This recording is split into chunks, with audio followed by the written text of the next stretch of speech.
आज की इस प्रेस वार्ता में मैं स्वागत करता हूं। मेरे साथ हमारे प्रदेश के मीडिया प्रभारी धर्मशाला से राकेश शर्मा जी, पार्टी के प्रवक्ता मंडी से अजय राणा जी और प्रदेश के सह मीडिया प्रभारी करण जी भी मौजूद हैं। आप सब जानते हैं पिछले कल से हमारी पार्टी की बैठकों का दौर शुरू हुआ है। पिछले कल शाम से प्रदेश कोर कमेटी की बैठक माननीय प्रदेशाध्यक्ष सुरेश कश्यप जी की अध्यक्षता में हुई, जिसमें हमारे पार्टी के प्रभारी श्री अविनाश राय खन्ना जी, आदरणीय मुख्यमंत्री श्री जयराम ठाकुर जी, सह प्रभारी संजय टंडन जी, पूर्व मुख्यमंत्री श्री प्रेम कुमार धूमल जी समेत अन्य सभी सदस्यों ने भाग लिया। और आज सुबह 10 बजे से जो एक्सटेंडेड कोर ग्रुप है उसकी बैठक चल रही है, जो अभी समाप्ति की ओर है। और अभी 4 साढ़े 4 बजे के बाद पार्टी के प्रदेश पदाधिकारियों की बैठक होगी और कल हमारी पार्टी की प्रदेश कार्य समिति की बैठक होगी, जिसका उद्घाटन हमारे पार्टी के राष्ट्रीय अध्यक्ष आदरणीय जगत प्रकाश नड्डा जी वर्चुअली करेंगे। और शाम तक ये कार्य समिति की बैठक चलेगी, जिसमें राजनीतिक प्रस्ताव भी पारित होगा और आगामी कार्यक्रम भी तय किए जाएंगे। पिछले कल और आज की बैठकों में जैसे हमारी पार्टी की कार्य पद्धति है, हर 3 महीने के बाद राष्ट्रीय कार्य समिति की बैठक के बाद 15 दिन के अंदर प्रदेश कार्य समिति की बैठक करना, उसी क्रम के अनुसार आज की ये बैठकें हो रही है। और इन बैठकों में जो पिछली कार्य समिति की बैठक में कार्यक्रम तय होते हैं उनकी समीक्षा की जाती है और आगे के समय को देखकर आगामी कार्यक्रम योजना रणनीति बनाई जाती है। अभी पिछली कार्य समिति की बैठक के बाद जो कार्यक्रम हुए उनकी समीक्षा हुई, जिस पर पार्टी ने संतोष व्यक्त किया। उसके अलावा अभी 3 विधानसभा और 1 लोकसभा के उपचुनाव संपन्न हुए, जिनके परिणाम पार्टी के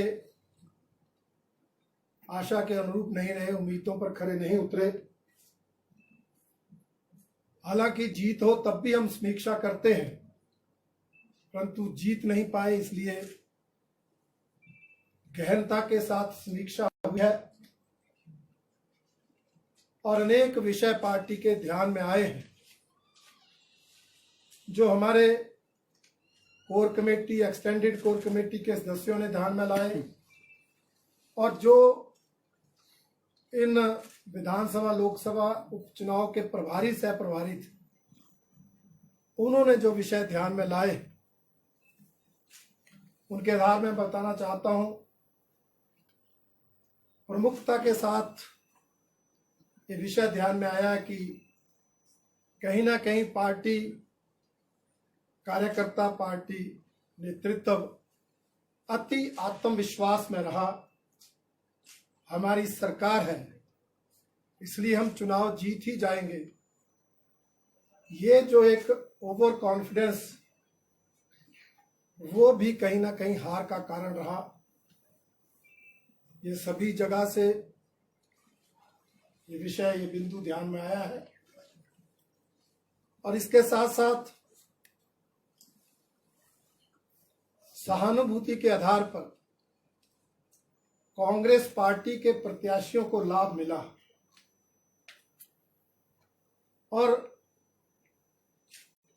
एक सीट को छोड़ दें तो अन्य सभी सीटों पर सिंपैथी फैक्टर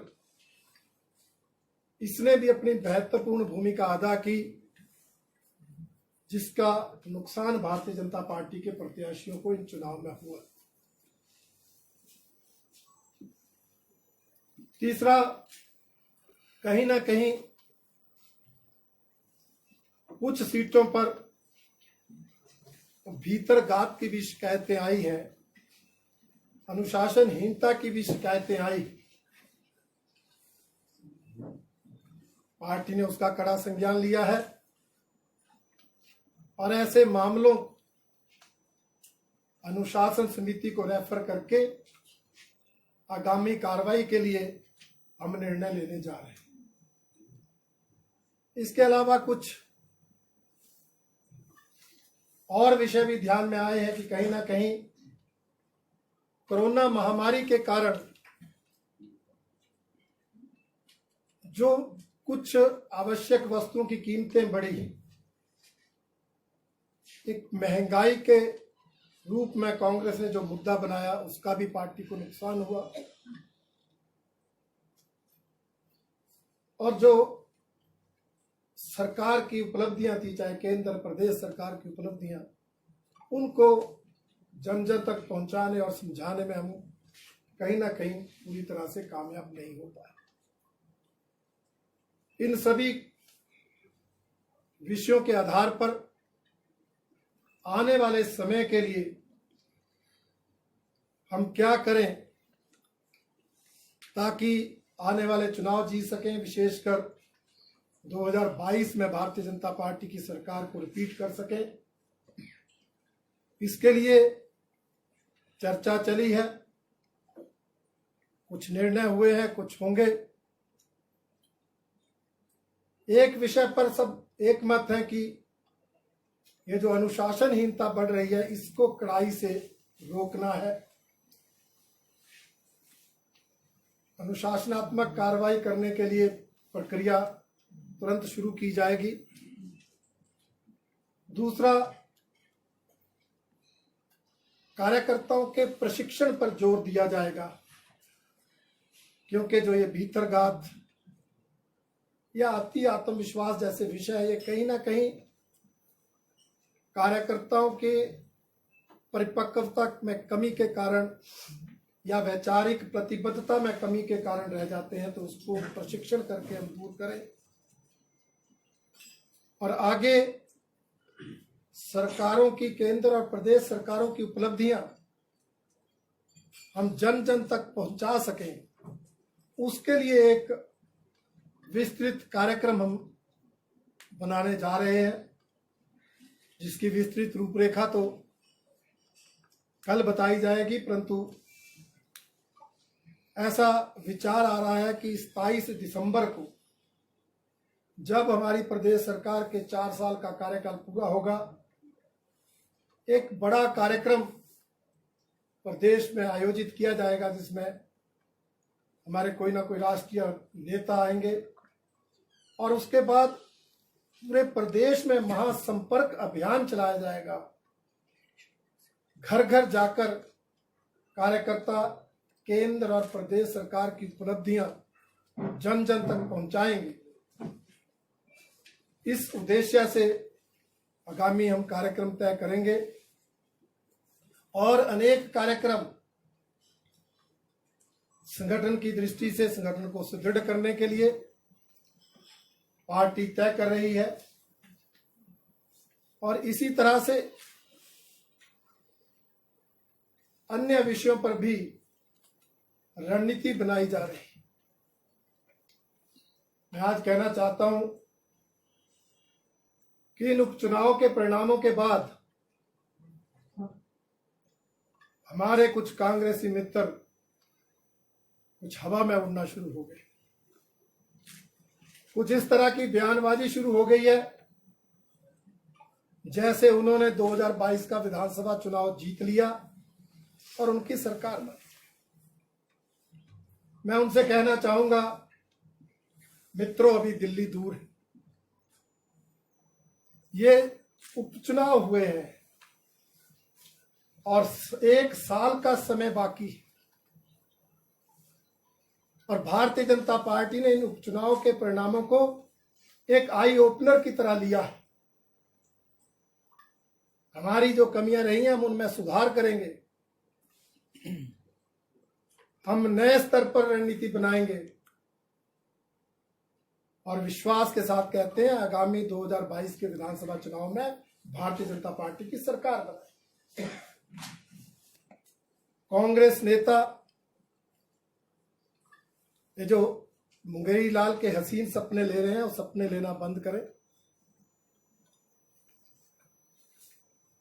उनकी असलियत भी जनता जानती है।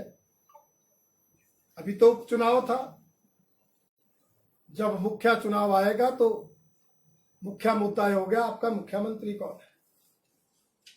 उसके लिए तो 12-13 दावेदार है।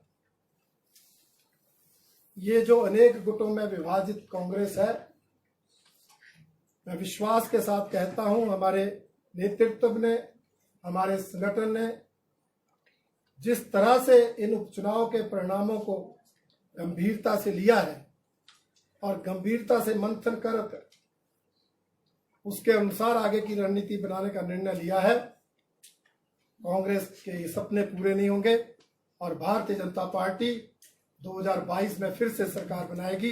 ये मैं विश्वास के साथ कहता हूं। धन्यवाद सर। आपने कोई बात करनी पूछनी हो तो आपका स्वागत है। जी आप अभी इनडिसिप्लिन की बात कर रहे थे कि पार्टी में ग्रॉस इनडिसिप्लिन हुआ है। How many leaders have been identified? क्या इसके मिनिस्टर्स हैं, लेजिस्लेटर्स हैं, आपकी पार्टी के ऑफिस बेयरर्स हैं, वर्कर्स हैं? कुछ आपने बनाया है उसमें कि कितने लीडर्स आइडेंटिफाई हुए और किस जगह पे ज्यादा आपकी गुटबाजी देखने को मिली, इन विच पर्टिकुलर कॉन्स्टिट्यूएंसी? हाँ, वो सूची तैयार की जा रही है, जैसे सामने आएगी आपको बताएं। कितने समय में एक्शन होगा जी? उसका एक प्रोसेस है, नोटिस भी जारी होंगे, उनको मौका भी दिया जाएगा अपनी बात रखने का। जो हमारी पार्टी का सिस्टम है उसके अनुसार ही तय होगा। फेरबदल भी होगा या सरकार? संगठन और सरकार में फेरबदल इन बैठकों का ना तो मुद्दा है ना रहता है। ये तो राष्ट्रीय हाईकमांड के, मेरा उत्तर सुन लीजिए, ये राष्ट्रीय हाईकमांड के विषय रहते हैं। ये उस स्तर पर बातें तय होती हैं। यहाँ तो जो कमियां रही हैं उनको दूर करने के लिए योजना और रणनीति बनाने का काम होता है। आपने नई रणनीति बनाने की जो है वो बात की है, परंतु अगर नई रणनीति की ही आपकी बात की जाए तो धरातल के ऊपर जो जुब्बल कोटखाई में आपने नया मंडल बनाया था उसको कमंडल का नाम दिया जा रहा है, उसका भी विरोध हो रहा है। तो आपकी नई रणनीति जो है वो भी कहीं दोबारा से फेल तो नहीं होने वाली? क्योंकि अभी जो हाल ही में घटनाक्रम घटा वो वहां भी फेल दिख रही है। देखिए, कोई एक व्यक्ति या एक मंडल के बारे में किसी एक व्यक्ति के कमेंट से कोई बात तय नहीं होती। कहीं कोई बड़े ऑपरेशन की जरूरत होती है, वो किया जाता है और इस तरह के एक कमेंट पर कोई हम निर्णय लेते हैं, वैसा नहीं होता। वहां अनुशासनहीनता हुई है, उसका संज्ञान लिया गया है और उसको सुधारने में समय लगेगा। हम सुधार रहे हैं और उसको सुधारेंगे। रणजीत जी, 2022 के चुनावों में आपको इन बैठकों के बाद लगता है कि मुख्यमंत्री का चेहरा, जो अगला चुनाव जो लड़ेंगे आप आम चुनाव, वो जयराम ठाकुर का चेहरा ही होगा? देखिए, हमारी पार्टी का ये सिस्टम है, व्यवस्था है। मैंने पहले भी कहा है, जो मुख्यमंत्री है वही चेहरा होते हैं। सर, जिस तरह सोशल मीडिया प्लेटफॉर्म पर भाजपा के संगठन मंत्री एक अफसर को धमका रहे हैं, इसको क्या माना जाए? संघ में संस्कारों की कमी या मंत्री के शब्दों का अनियंत्रित होना? देखिए, ये जो विषय है ये व्यक्तिगत विषय है, कोई संगठन का एज ए होल विषय नहीं है। व्यक्तिगत बातचीत में कोई कमेंट किसी ने किया है, मुझे नहीं लगता उसका जवाब देने का यहाँ कोई। रणजीत जी, जैसा आपने कहा, फेरबदल का जो निर्णय है वो केंद्रीय नेतृत्व लेता है, लेकिन आपने साथ में कहा जो इनडिसिप्लिन में इन्वॉल्व है उनकी एक सूची बन रही है।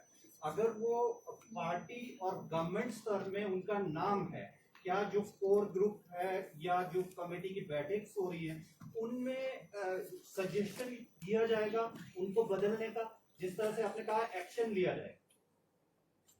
देखिए, अगर उनमें से किसी ने अनुशासनहीनता किया तो कार्रवाई होगी ही। पंडित जी रणजीत जी, आप अभी बात कर रहे थे, यू टॉकिंग अबाउट कि अपना सिंपैथी फैक्टर कांग्रेस ने गेन करा और inflation was one of the biggest issue. तो क्या आपका डेवलपमेंट गवर्नमेंट का जो गवर्नमेंट ने डेवलपमेंट करी, that was not the issue in the elections only? जी देखिए, जैसे मैंने कहा, मैंने पिछली प्रेस कॉन्फ्रेंस में भी कहा था, हमारी चाहे केंद्र है, प्रदेश सरकार है, विकास के काम भी किए हैं, लोगों के हित की योजनाएं भी बनाई, परंतु जो 2 साल का कोरोना का कार्यकाल रहा, वो सभी विकास कार्य एक तो अभी तक पूरी तरह धरातल पर नहीं उतर पाए। 2 साल लॉकडाउन और कर्फ्यू के कारण काम रुके रहे, आप भी जानते हैं। और दूसरा, कहीं ना कहीं जो समय चाहिए था उन योजनाओं की क्रियान्वयन का, पात्र लोगों को उनका लाभ मिले, वो भी कोरोना के कारण हमें पूरा नहीं मिला। इसलिए हमने कहा है आगे जो हमारी योजनाएं उनका लाभ पात्र लोगों तक पहुंचाएंगे और जो विकास के कार्य चले उनको पूरा भी करेंगे ताकि उसका लाभ आगे चुनाव में पूरा मिले। सर, आपने कहा सहानुभूति फैक्टर चला, तो क्या रामस्वरूप शर्मा को सहानुभूति नहीं मिली? और महंगाई का भी आपने जिक्र किया, तो 2022 तक महंगाई खत्म हो जाएगी? रामस्वरूप शर्मा मंडी से सांसद थे, नहीं तो उनके परिवार से सदस्य कोई चुनाव नहीं लड़ा। पार्टी को तो मिलना चाहिए था ना। क्योंकि जो सहानुभूति फैक्टर होता है, किसी नेता की मृत्यु हो गई, उसके परिवार का सदस्य, पत्नी या बेटा चुनाव लड़ता है, उसको सहानुभूति का फैक्टर मिलता है, लाभ मिलता है। जैसे आदरणीय वीरभद्र सिंह जी की मृत्यु के बाद उनकी पत्नी रानी प्रतिभा सिंह जी को बेनिफिट मिला। आपके फतेहपुर में सुजान सिंह जी के बेटे को लाभ मिला। थोड़ा जुब्बल कोटखाई में भी आपने देखा, तो ये रहता है। Ranjit ji, what is the 3 biggest achievement of your government? हमारी सरकार की एक नहीं अनेक 3 आप गिना दो मेरे को। हमारी सरकार ने हिमाचल प्रदेश के अंदर हर परिवार को गैस कनेक्शन मुहैया कराया है। उज्ज्वला योजना, गृहिणी सुविधा योजना, दोनों के माध्यम से आज हिमाचल देश का ऐसा पहला राज्य है जिसके माध्यम से हर परिवार के पास गैस कनेक्शन है। नंबर 1। नंबर 2, हमारे हिमाचल प्रदेश ने केंद्र के आयुष्मान योजना के तर्ज पर हिम केयर योजना चलाकर गरीब लोगों को 5 लाख तक का इलाज मुफ्त में करवाने की सुविधा प्रदान की है। उसका लाभ लोगों को मिल रहा है। तीसरा, हमारी सरकार ने 70 साल से ऊपर के बुजुर्गों को आय सीमा की शर्त हटाकर 1500 रुपए महीने की पेंशन दी है और आज 70 साल से ऊपर के हर बुजुर्ग को ये 1500 रुपए पेंशन मिल रही है। तो हमारी इस सरकार के कारण मिल रही है।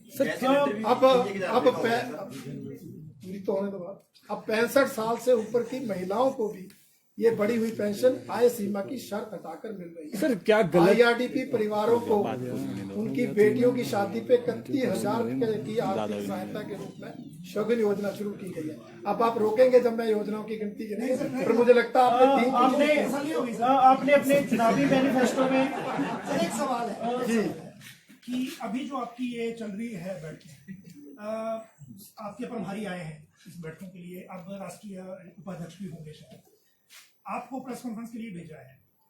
आप शायद ये जवाब नहीं दे पा रहे हैं कि ये जो 4-0 से हार हुई है, इसके बाद जनरल पब्लिक और जो स्ट्रक्चर होता है गवर्नमेंट का, चाहे आप उसको अफसर मानिए चाहे कोई और मानिए, सबको ये लग रहा है कि वर्तमान स्ट्रक्चर जो बीजेपी का है वो 2022 का चुनाव नहीं लड़ पाएगा।